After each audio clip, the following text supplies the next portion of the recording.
Football and the Blues. Joined today by my close friend, Robert. So Rab's thankfully come along just for a chat with us, just to tell his story, just to see if there's anything that maybe you guys will kind of get off of Rab as well. Just a wee bit of his story, just a bit about Rab going to the football, just all that general good stuff, do you know? And as we keep saying, it's the main message behind this is just to get people talking, do you know? I keep saying it, it's mental health nowadays it's going to pot, and we need more people to talk up about it as much as we can. So as I said, listen, welcome to the show, Rab. Thank you. So just a precursor for the guys down south and people in Hamburg.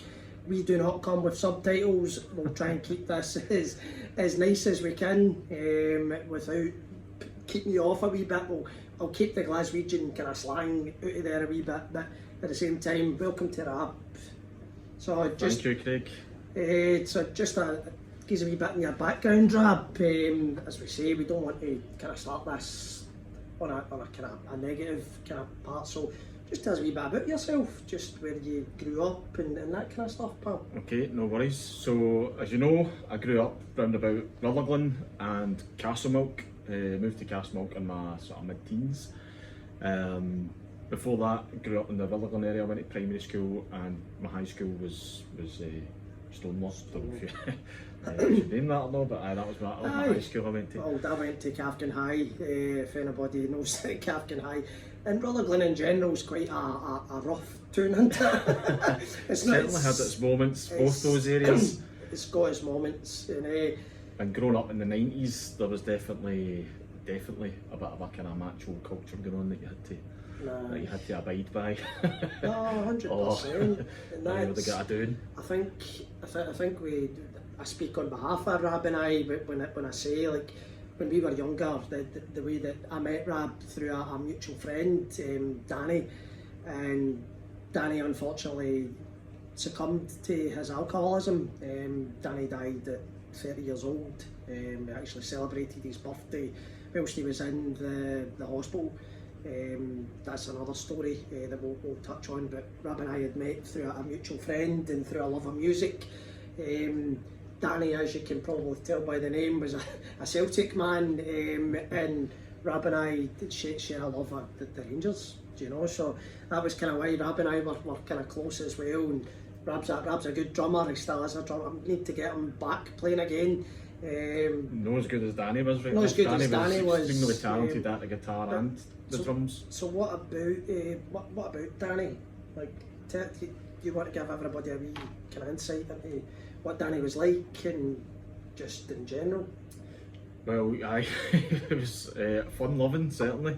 Extremely talented, very artistic. I remember him making this. Nobody knew he could do this right enough, but in 5th year or something, he turned around and made this jester's head in art out of pottery and all that. You're like, what? A man of many hidden talents. He was always a wicked guitar player and an even better drummer. Extremely talented. If any musician could play half as good as he could,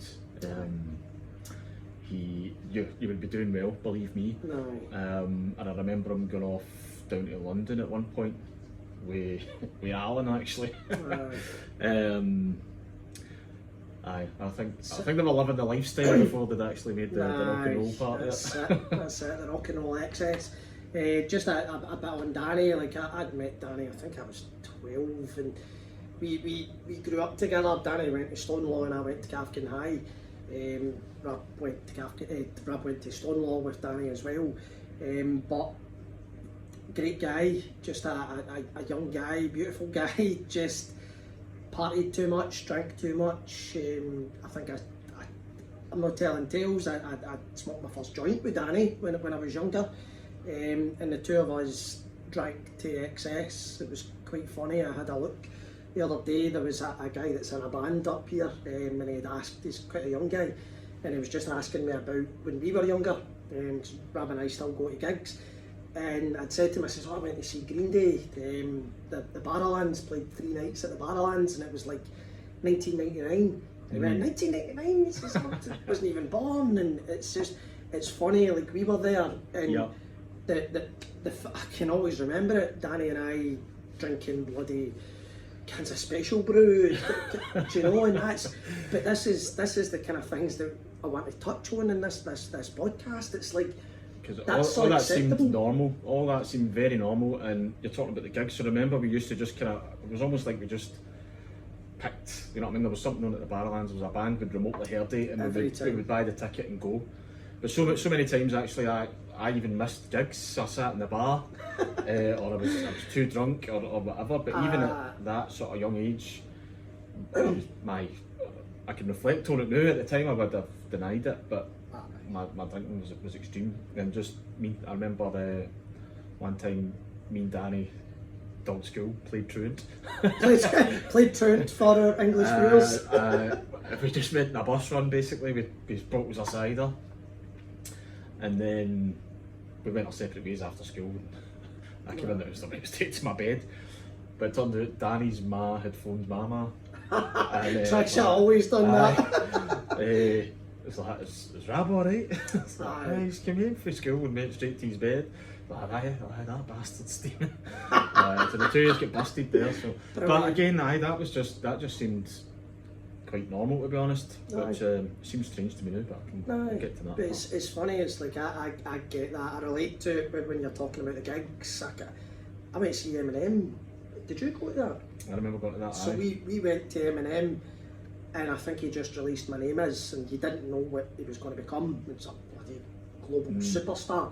But we went to see him just after he released My Name Is, and he went on to amazing things, do you know, and we sat in the bar, and get pissed as farts, and that's what we done for every single gig. The amount of gigs we missed, they were amazing, but we just sat in the bar.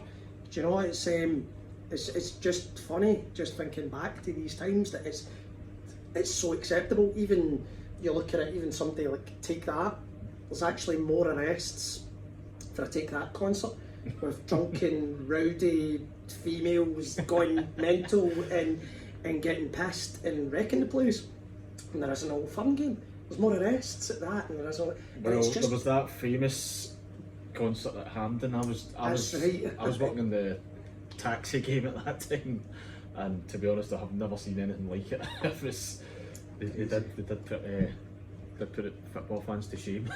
Of course, peeing in the street and all that carry on. But there's a difference between me sneaking into an alleyway than somebody with their mate with a jacket. That would be a one-off for probably most of them, do you know what I mean? Whereas we were doing it every week and more actually. And as it ended up. That's what I love, is the fact that Rab had said that, and I didn't need to remember it, is the fact that any time a gig was on, it was like, I can remember Supergrass. I think one of my mates phoned me up, and it was like a Monday night at stupid o'clock.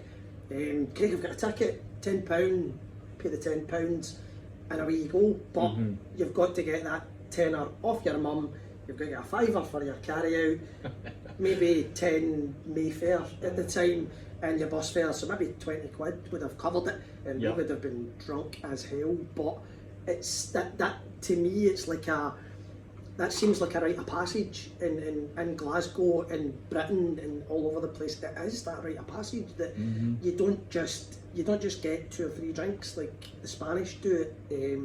There's a foreign culture that says you just have 1 or 2 drinks and then you go home or you have a siesta.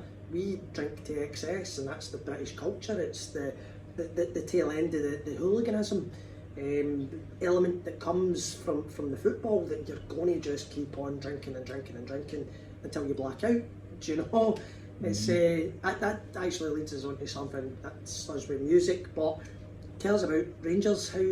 What was it about Rangers? What made it for you? I was born into Rangers, as I kind of touched on just before we started. My dad is a regular in the district, still to this day. In fact, it's Friday. He'll be on his way there right now. And yes, I've been going to Ibrox when I was about 4 or 5 years old. So just looking around the setting here, season 88, 89 I think it was going there with Ray Wilkins and Kevin Drinkle and all them. We had the paper season ticket books. Used to watch that video actually religiously every Saturday morning. The theme tune's going off in my head now when they go and get tough. That's it. And it was like, what was it, the other day, I was driving with Ben and Charlie, and Charlie had said to me, she says, Dad, can you put on some Queen? And I went, no bother. And it's funny because when we were coming back from Manchester the other day, Ben was asking me to put on AC/DC, which that was awesome. Do you know, hearing your 8-year-old son say to you, a band that you listen to, can you put that on, Dad? Brilliant. But Charlie says, can you put some Queen on? And maybe over the course of 2 or 3 songs, and then It's a Kind of Magic came on, and it automatically makes you think of Davy Cooper in the '79 Driver Cup final with the keepy ups, and it's just there's some tunes that take you back to when you were a kid, and that was it, man. So that's one of them for me. Yeah, because it was the opening scene to the season 89 video. The helicopter at Ibrox. And I went to show my 2 boys that actually on YouTube, and I ended up watching the video again. They went out the room, I was glued to it. So Ray Wilkins scored a cracking goal actually. That was the 5-1 game. 5-1 game. Yeah, that's so brilliant memories actually. I realise now as I've got older that my mum was making my dad take me to the football to try and keep him out the district. But we may or may not have been snuck in there and stood under a shelf a couple of times with our eyes nipping with all the smoke and stuff like that. But you know, that was the way things were there. I'm sure many guys your age would be able to recite very similar stories. It's the going to the pub, because I remember every single Friday, Saturday. This was kind of how I probably descended into having a drink problem. Because that's what society tells you. That was the feedback you're getting basically, isn't it? Like you look at your dad, you look at your grandpa, you look at all these guys that are out and they're working really hard, but when it gets to the weekend, that's their time. That's their time, and it's it's hard when you're growing up. My grandpa was a worker, my dad was a worker, and that's what it would always be. A family meal would be sitting in the pub, maybe having actually in the pub, sitting having like a pie, chips and beans. Steak pie, but the old state, I think it was mince pie.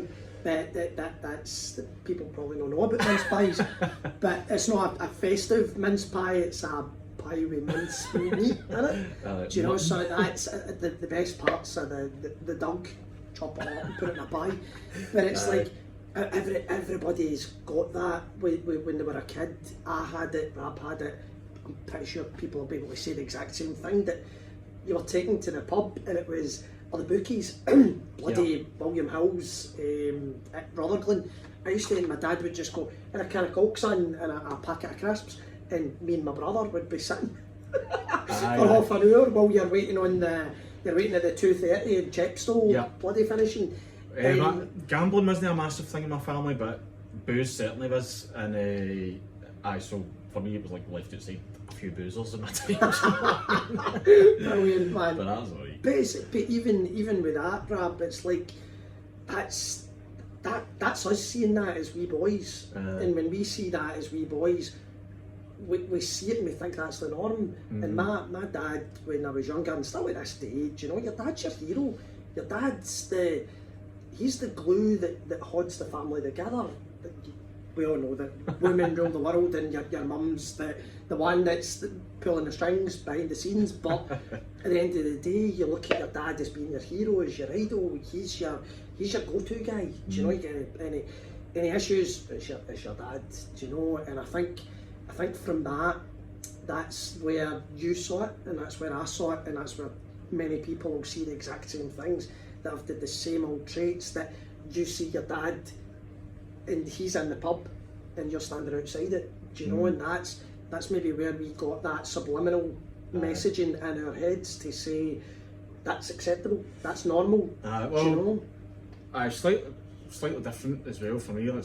My dad, as you say, my dad kind of worked hard, so basically you would hardly see him because he was out before you got up, and then he was a heavy drinker and all, so at one point he was going to the boozer every day, so kind of left with my ma, and then she was probably getting resentful, and so the Saturday it was kind of switched round, do you know what I mean?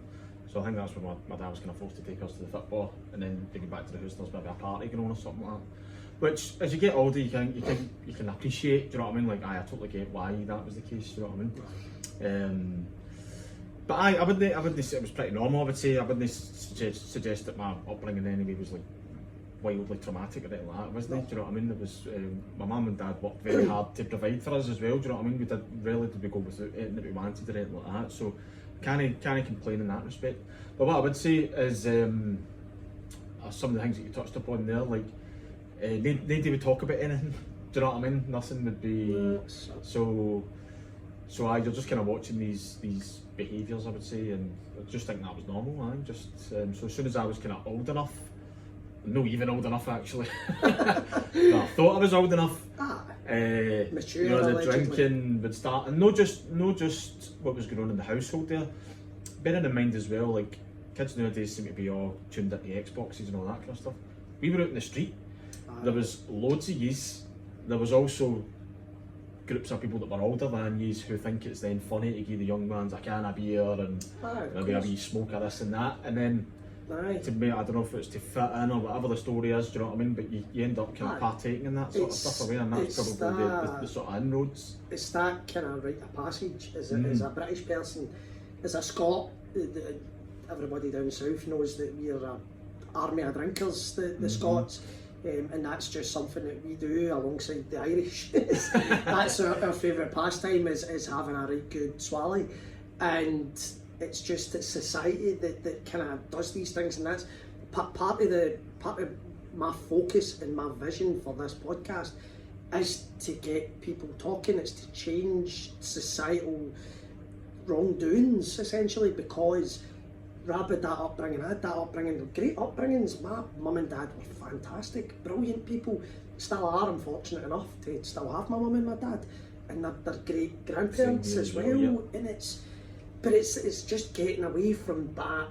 Breaking the cycle. It's breaking the cycle, mate. And I think maybe the Xbox, for as much as I try and get my kids off the Xbox, it's maybe something that'll assist society in that respect, but it won't assist when I'm talking, because we'll have a generation of bloody zombies that are just that used to tech and all that stuff, and we'll maybe just end up with people not talking. Well, no, everything in excess is harmful in it, so even at Xbox or something like that in excess can be harmful, so it's all about balance. I've tried to make sure that my two boys, what they had all that as well, Xboxes and all the rest of it, but you know, I've made sure that they're quite active in sports. My oldest boy, he's quite tall, plays a bit of basketball. He was playing 7-a-side ways on Thursday. My youngest boy, he loves his football as well. Plays for HOPELINEUK. So he's quite active in that respect, do you know what I mean? And I've always made sure that they went out with their pals and stuff like that as well.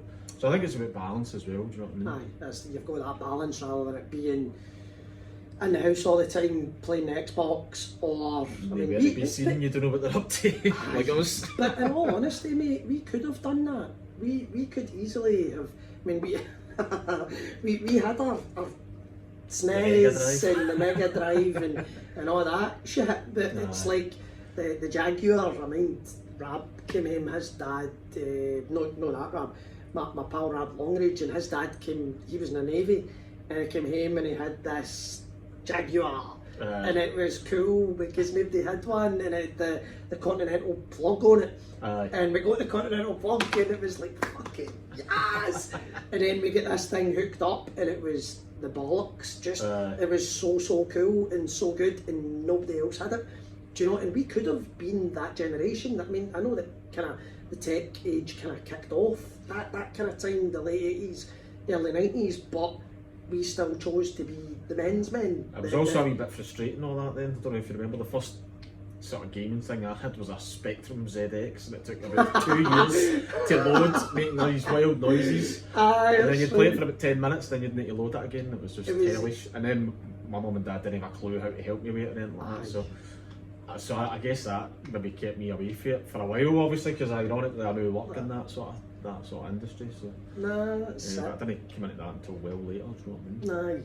No, that's good, mate. It's as we say, it's all, everybody's different, you know, and like with Rab and I, very similar, you know, the upbringings, that's kind of why, like Rab is one of the go-to people that I would go to for advice and a bit of guidance, because we're very similar, we've got the same attributes, we went through the same stuff, do you know, it's maybe at different levels, and the two of us kind of, we get through it together, do you know, and I know that sounds really silly, but it's if Rab needs a shoulder to lean on, I'll do it, and if, do you know, and vice versa, and that's what it's all about, is having that core unit of friends that you can rely on, do you know, because I know for myself, when I stopped drinking and all the other bullshit that goes alongside of it, when you stop that, you've got an element of your friends that are still desperate for you to be Craig the Clown or Rab the Joker, or and you're a funny guy, and I'm quite fond of a wee joke myself, but like we're good guys, and it's like how do you cope? And I get a lot. I get it. I had a chat with somebody downstairs in Oswald's on Monday, and they were asking me, how do you cope? What do you do? What's your mechanisms for not drinking? And to be honest, you might have to tell a few white lies to start with, like or maybe I'm on. I've got a car, or I'm on antibiotics. Do you know, something along those lines? But the minute that the thought goes out of their head, they stop asking. And I even had the guys in Seville. I'm not naming names because I would shame you, and you know who you are. I hope you're watching. But one of the boys, have a pint, and I'm like, I've not had a drink. It was 4 years in February since I've had a drink, but still trying to get me to have a pint. And I'm like, I'm fine, mate. The sun's out. UEFA Cup final coming up. Sorry, Europa League final. But I'm great. I'm mentally fit. And my answer to that is, I'll see you in the morning when I'm having my breakfast and you're sitting there rougher than a caveman's wallpaper. And that's where the top comes in, isn't it? And that's it, mate. That's it. Just going back. So you did mention about, like, we've mentioned Danny, we've mentioned all that kind of stuff. Drinking. For me, I loved that. And listen, I loved that maybe up till I was in my 30s, and then you find out for sure that alcohol's a depressant, do you know, but through you leading up through your 30s, I know we've done very similar things, and it was gigs and drinking and football and all that kind of stuff, but when would you really say that you felt it was becoming a problem? Well, for a lot of years, I didn't think what I was doing was any different to anybody else. I would say as I was getting towards the end of my 20s, believe it or not, there was certain situations, a couple of situations that I'd been in that made me think, okay, right, well, why is that? Do you know what I mean? So I was kind of more concerned about where my next bag was coming from, we say. for a polite word of phrase. Yes, at parties and stuff like that, and I noticed that no everybody was really obsessing in it the way that I did, which I found a bit strange. There was also certain company that I was in that might be regarded as, well, certainly my eyes at the time anyway, who would have been like hard men and stuff like that, and they were going away up the road, whereas I just had this, this an insatiable quest to keep going, to get more drink, more other substances, and just had this, I always thought it was an ability to keep going, but I kind of started to realise that, wait a minute, this is actually an ability to stop, do you know what I mean? And I guess as I was getting into my, well, I also had this idea that my turn 30 I would stop. That came and went. And I was right into my mid-30s, I would say, and it was really starting to interfere with things. Like, my boys were getting a bit older, to be honest. I was getting more and more responsibilities that I couldn't really meet. And well, I actually did 12-step recovery, and we see in there that my life was becoming unmanageable. Not just on the outside, with physical stuff. There was times in my life where I had burned things to the ground. But it was starting to become more about the internal and the sort of mental and emotional aspect of it. So the hangovers and the come downs were becoming brutal, torturous. You're talking about that in Seville, do you know what I mean? That next day how have I done this again? How have I managed it? How have I spent all my money? How am I going to get through the month? How am I going to feed myself? You know, looking about my house, it's an absolute tip. You know, just things falling apart when about me, and the actual absolute crunch point. You know, if you're just talking about kind of mental health, was I was becoming increasingly more and more kind of suicidal off the back of these sprees.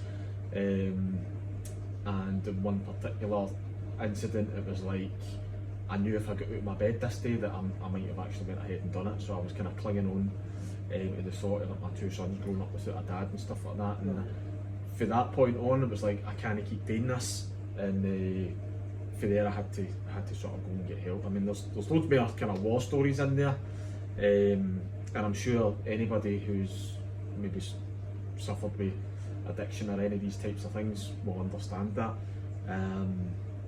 But that was my sort of breaking point, really. Was when it took me there. I think that is, listen, your story is fantastic, Rab, and that's why I wanted you to be the first guest on this. It doesn't matter. I mean, I'm looking at getting a hell of a lot of people on this, and it's some big names and names that people know. But that, you know yourself, mate, that doesn't excite me as much as getting somebody that I know and I respect and I value their opinion on. It's not just about getting somebody on because they're a big name or because they did this and they won this trophy and blah blah blah. I love my football, you know yourself, but I respect you a hell of a lot more than I would respect the current Rangers captain, for instance. And that's not a slur on James Tavernier, but I respect you a hell of a lot more because I know what you've been through. And I'm not saying that these guys don't have troubles, because football players do have their troubles. Do you know, it's and that's something that we'll cover on different episodes. It's just with you, mate. I mean, Rab's saying that he's suicidal. That's the thing that it seems to be becoming more prevalent in society nowadays. Is the lights off? It's the permanent solution to the temporary measure. Yes. You know, and that's kind of where I'm trying to get into, mate, and trying to help people and try and signpost people. Do you know, it's like a bit of the backstory on Rab is like when Rab decided to go clean, I was actually noticing it myself. I was noticing I was drinking a hell of a lot. I was just all the other bullshit that goes along with it. And two young kids at the time, now 3, for my sins. But I noticed it with myself that I was drinking too much and it was becoming problematic, and I was doing it at work and all that kind of shit. Yeah.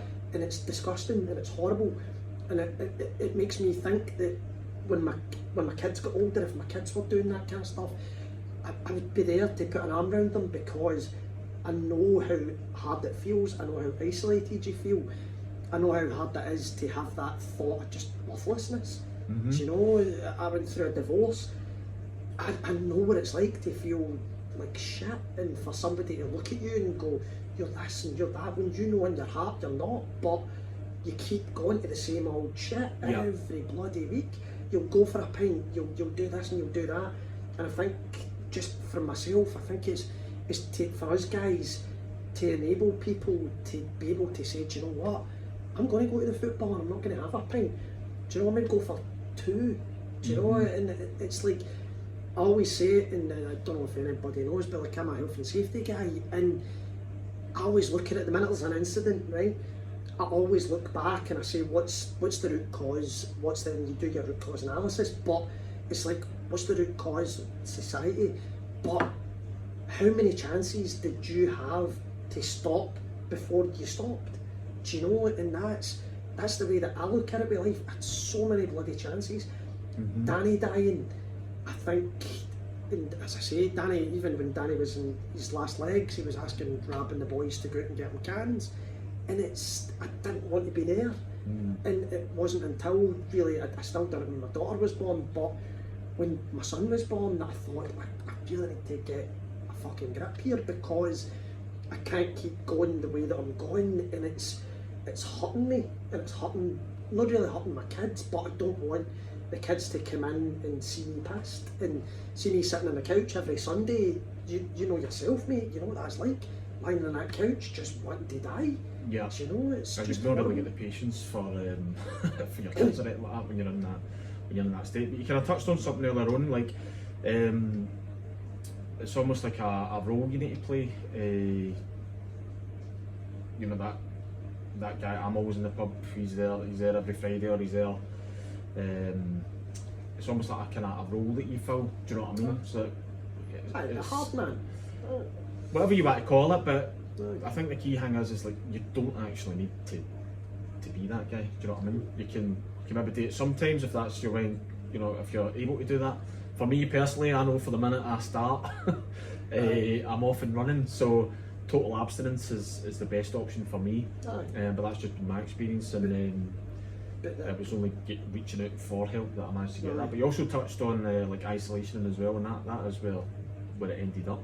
Do you know what I mean? So but that's the same as well. I mean, for Rab, as I say, very, very similar story. It's just funny how our minds kind of work with these things. But like, Rab had split up for his missus, that he's got 2 boys to. I'd split up with my missus as well, and maybe to get the love, you get the love of the drink, the glow, the other shit that goes with it. That's where you're getting it. Your camaraderie is replacing the person you wanted to spend the rest of your life with a white line or a frothy pint. Do you know, that's maybe where, and that's quite funny because the penny's just dropped with that, and that might be where we were trying to fill that void, is to say, well, kids are still there, I'd be too, they're sitting there, but I need to fill this void. And she would always nag if I went out for a pint or if I went out to the football. So it's basically like going on, 2's up, I can do this shit. I can do it to excess, and I've got nobody there to tell me apart from yourself. I've made the answer to kind of thing. To be honest, so if you look back on that, right, so as I said, I did the 12-step recovery, right? The way it's described in there is it's an overriding thought that will overpower everything else, even all sense of common sense, right? So I would be convinced on a Friday that I'm going for 2 pints, I would believe it. The minute I had 2 pints, all bets were off, and I would have been on a 3-day bender, and that was with my partner at the time on the phone to me. And then I'm just building resentment, and so that person's just getting in the way of my substance abuse, and then it starts to ragdoll you, and you start to bin these relationships and stuff like that, and you, just exactly as you touched on, you basically just kind of want to free yourself up so that's all you've got, but no realising that by doing that, that's just the complete and utter road to ruin. Do you know what I mean? And that's how you end up isolated, and you don't want anybody interfering with it. But with that, mate, that's got a lot to do with the subconscious element of it. Is us trying to fit that marriage. We're married, but we're married to substances.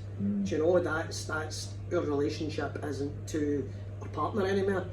Do you know, and you certainly can't get sex off a pint of beer, but I don't care. But we have tried. I don't care how kinky you are, and I'm not sticking my dick in a can of beer for fear of it being chopped off. But it's like replacing that love with something there that's just filling a void. And it's essentially something that's going to kill you. And with Rab and myself, like, why did we no stop drinking when Danny died? That's the insanity of it, is things like that. You just keep going. You just think it's not going to happen to you, type thing. But you made a point to me, even, I mean, us two went out before the football, I don't know, a couple of months ago, and Rab had said to me, he says, 2 of us were next. We were, it was fucking Danny, and then it was Craig and Rab.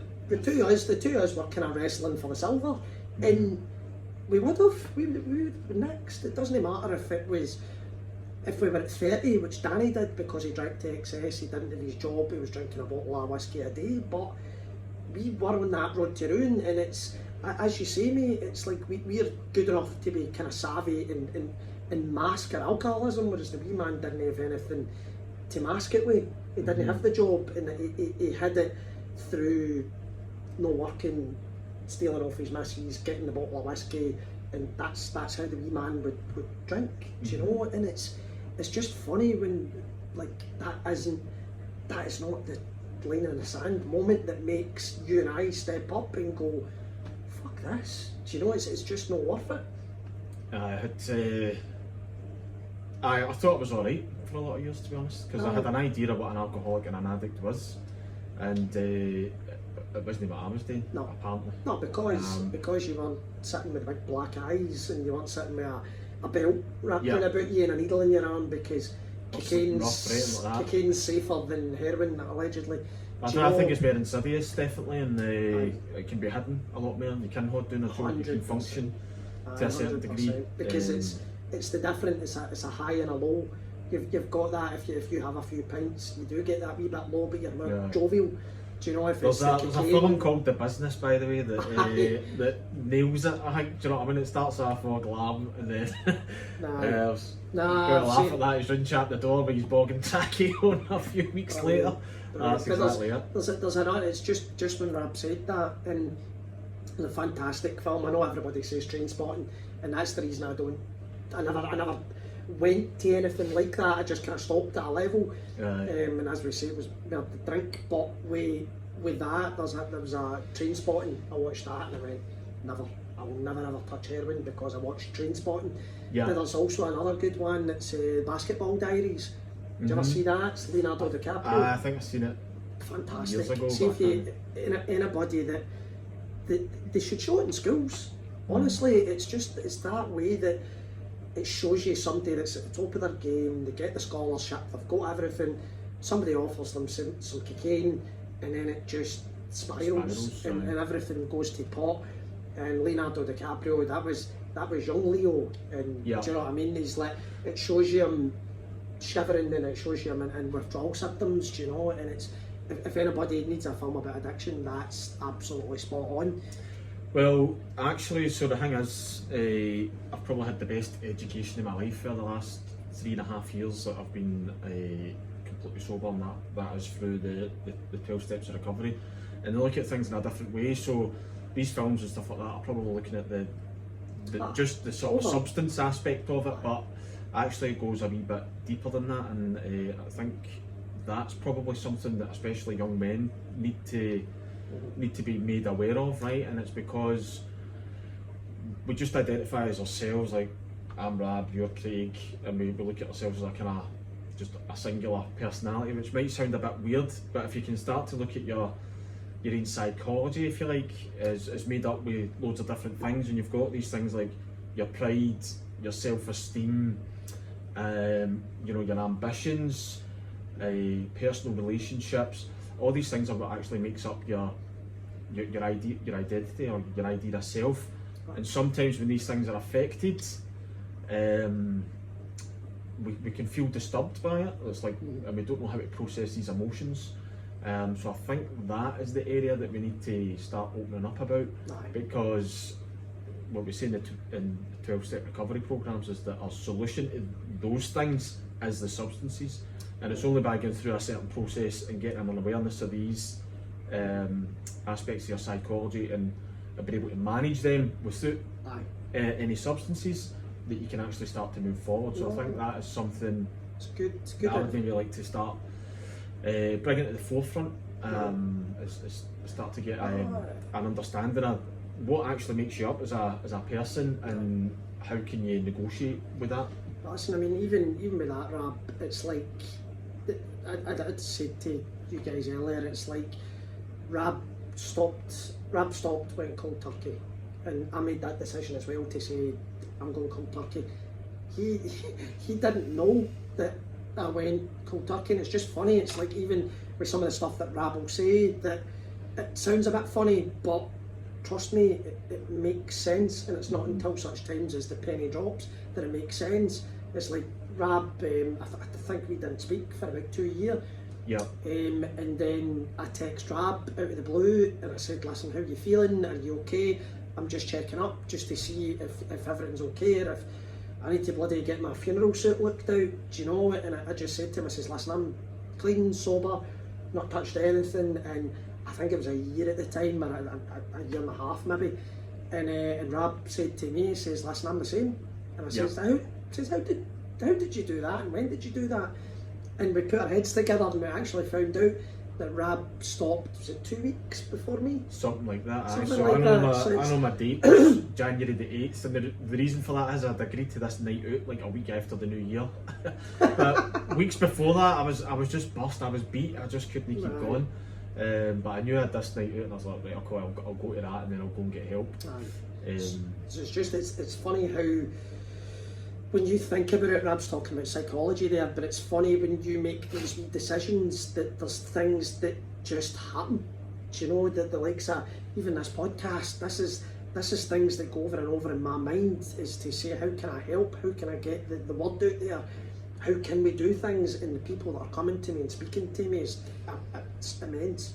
Honestly, and I can't wait to let you guys in on it. As I say, I spoke to Rab and I said, so what is it you're doing? Do you know what is it? Tell him what it is. Well, and don't laugh, because it's I'll go through it, I'll go into it. So, because I think the key thing is about solutions, right? So, yes, open up about your problems, but be aware that there are solutions. So, for me personally, I went to CA. I had to go to a 12-step fellowship and get help. I felt I couldn't do it on my own. I didn't know where to turn, what way to go. I just knew I couldn't keep doing the things I was doing. Going through that process, as I said, that was the education I received in terms of these different aspects of your psychology, and what I think, going through a bit of a process, actually going and making amends for some of the wrongs that you've done, stuff like that, as part of that, because obviously you've messed people about when you're in the throes of addiction and whatnot. But I think what you're kind of touching on is like, as part of that as well, as you start doing. I said it was funny, and I didn't mean for Rab to get into the 12 steps, but this is what Rab will tell you just now. Like meditation and things like that, and spirituality, if you want to call it that. But so see in all seriousness, right? Cards on the table. We're talking about it, right? Very, very similar upbringing. Brought up Protestant, brought up in Glasgow South Side. Our schools were fucking couple of miles apart, maybe. Same addiction, same this, same that. And when Rab stopped and I stopped, the two of us automatically went to the same thing. And I think there's something beautiful about that, is the fact that A, you chucked it 2-3 weeks before I did, but B, that you used the same coping mechanisms as me, and things that are totally out the box, do you know? And it's like meditation, mindfulness.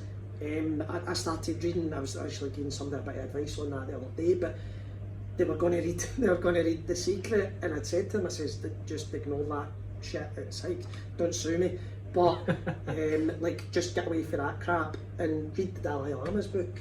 Do you know, the Art of Happiness? Read that, and that. See, to me, that's my Bible, mate. I've read that maybe 5 times, and it's something that I keep going to. There was the thing that we were talking about, the 4 agreements. The 4 agreements. I've got a wealth of stuff like that, but Eckhart Tolle, for example. So the 12 steps, basically what that did for me was it revealed to me all those different aspects of myself, first of all. Then it gave me the tools to kind of manage it, and then the more time I spent doing that, my sort of desire, if you like, to understand more and learn more about those types of things sort of grew. At the moment I practice something called Gnosis, but to be honest, all these things all come from a sort of a perennial truth, basically, that's been known for thousands of years, and that's the coping mechanism for life is through things like meditation and stuff like that. And it's quite interesting when you read up on meditation, like it actually releases the same chemicals as half the stuff that you're trying to put in your body. So maybe on some level that's what it's all about. You're kind of yearning for this, and you're replacing it with substances to a certain extent. Even when I made the decision to stop the drinking, the crap, it's like I made that decision. I thought, and this was the point that I was getting at, it's like we were brought up in the west of Scotland, very driven. This is you are a Protestant, and you go to this school, and the Catholics go there, and the whites go there, and do you know, it is, Glasgow and the Scotland in general is quite it still is quite a racist country, and quite a sectarian country as well, but the way that I kind of thought about it was to look outside the box and say, but I've always had that kind of lean. It's maybe because Kurt Cobain was my idol, but I always thought, what is this Buddhism? What is Buddhism all about? And I've looked into it a hell of a lot more, and I'm one of the people, Rab, that you know yourself, mate, I've never been a really spiritual person. Ibrox is my church, do you know what? I'll admit that. And it's going to these places and saying, well, how do the different people do it? Do you know, how do different religions do it? And I get an invite off Gurdeep that's on the channel as well. He'd invited me up to the mosque that's at the top of Glasgow. Yeah. And I went in just for a walk about. Do you know, it's realising that we're all the bloody same. It's not, it doesn't even matter if you're white or black or Protestant or Catholic or whatever. We are all the bloody same, and everybody's suffering with mental health, and everybody's got the right, whether it's me and you at the top, or whether it's somebody that's kind of about the middle or the bottom, we've all got these bloody afflictions that we need to work together as a society and talk to each other and try and get a fucking answer. And if it's talking, if it's coming on this podcast, if it's speaking to Rab, me, to your mates, to your mum, to your dad, whatever it is, we've got to get fucking talking. So that's kind of partly why I brought those aspects of your psychology up, right? Because all that stuff we talked about the upbringing and all that all relates to a kind of false pride. You know, this kind of natural idea of what colour do I go to the pub? But you know what? See if you recognise that's a false aspect to yourself, then you can let it go, and you're quite comfortable letting it go. I've no shame in talking about any of this anymore, or talking about spirituality or anything like that, because I'm in a position in here that it doesn't bother me. I'm not really wrapped up in what anybody else thinks about me. I'm not looking for anybody else's approval for anything. Except works for you. I'm just doing what I'm doing, and that's it. A great thing as well that I've learned through all this is being accepting of things as well. Like, sometimes bad stuff happens, and if you can sort of accept it, then you can move on with it.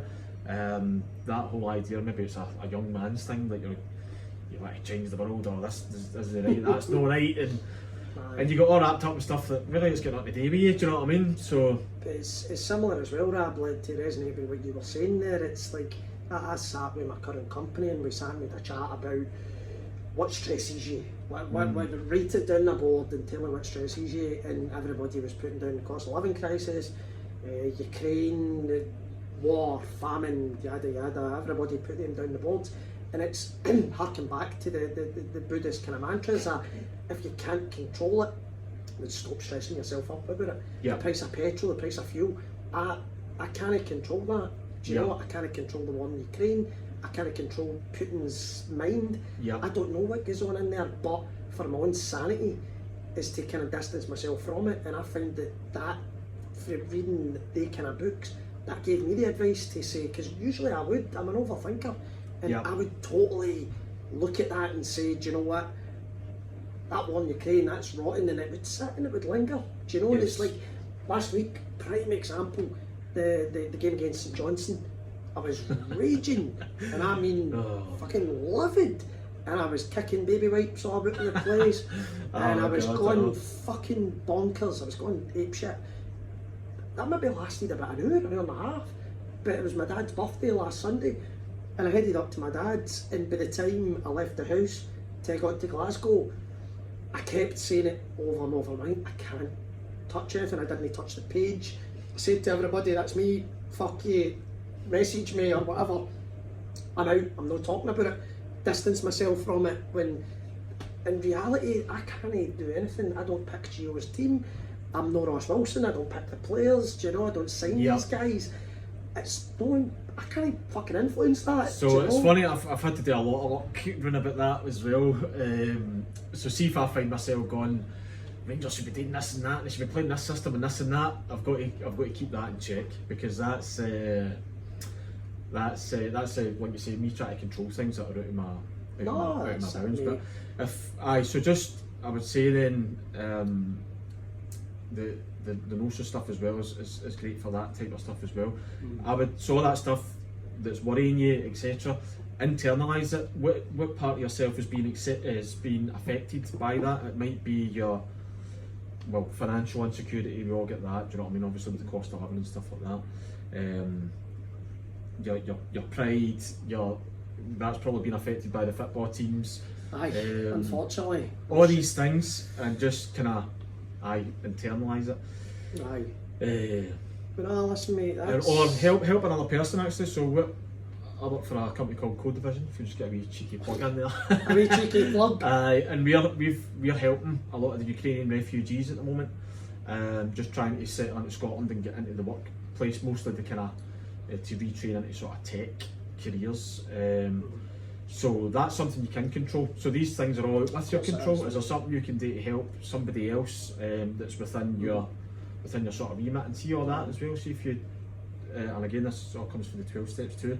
If you turn your attention to helping another person, can be great for your mental health too. No, 100%, and that's what I've always thought. You know, it's like, sorry to hark back to myself, but it's like I could keep going the way that I'm going with health and safety. I could really go and work in Qatar. I could go and work in the UAE and earn an absolute bloody fortune and retire at 50 or whatever. Not see my kids. You know, they move out for Glasgow, not see the famous, you know, don't get to go to Hamburg and Chelsea and all that good stuff. I could do all that, but I want to help people, and that's for the bottom of my bloody heart. All I want to do is help people. You're the same, and that's why the two of us are like-minded. We're in the same boat, and we want to really tackle this. And I can't advise that more. It's just, if there's somebody out there that you think might be struggling, it's just go and have a chat with them. Go and chat their door. A mate that you've not spoken to that maybe like us, you maybe drank with one of your mates and you've not seen him for a while, send him a text. See if he wants to go for a coffee. We go for coffee now. It's no go for a pint, it's go for a coffee. Do you know? And I don't care what anybody says. Rab alluded to earlier, we're comfortable going out for a coffee. Do you know? We're comfortable talking about the spirituality and all that kind of side to it. Try it. Because if you feel as if you're having a problem there, society hasn't been working for you so far. So how are you going to change, and how are you going to help people? You look at things that other cultures, other societies, other religions, look at the things that they bring to the table. How do the Tibetans do it? How do the bloody Japanese do it? How do these guys, how are they so polite and calm and they know what they're doing? Do you know? I know there's a few jokes in there, but I'll leave it at that. No, but I was just going to say, because obviously there's maybe certain fraternities and stuff like that might be floating about. They've got a lot of great literature, by the way. Read the books, you know what I mean? Read the books and see what's there. And see, in all honesty, it's Rab touches on it. That's reading books rather than, I've read more books in the last 2 years than I have in the 40 years that I've lived. Do you know, I love nothing more, that's me being a boring bastard, but I love nothing more than sitting. Corners now, audiobooks. Audiobooks, do you know, and it's these things that, it's getting that advice to know how the other people do it, and that's why I brought Rab on to be the first guest in this show, because he walks the walk and talks the talk, and he knows exactly what he's saying, and that's really the kind of important thing for myself. But now listen, Rab, cheers for coming on. It's been an absolute pleasure, my man. And if anybody wants to hear from Rab, you're going to be stuck with my ugly mug, but if anybody wants to hear anything from Rab, listen, by all means, just give him a message, message me and I can put you in touch with Rab. But listen, we're not, the two of us guys aren't going to change society, we're not going to change everything for everybody. Everybody's different, but we can only bloody try, and we can all do it together, and we can all put our heads together and come up with a solution to make things better, but keep on talking to people. Alright? Thanks, Craig. Cool.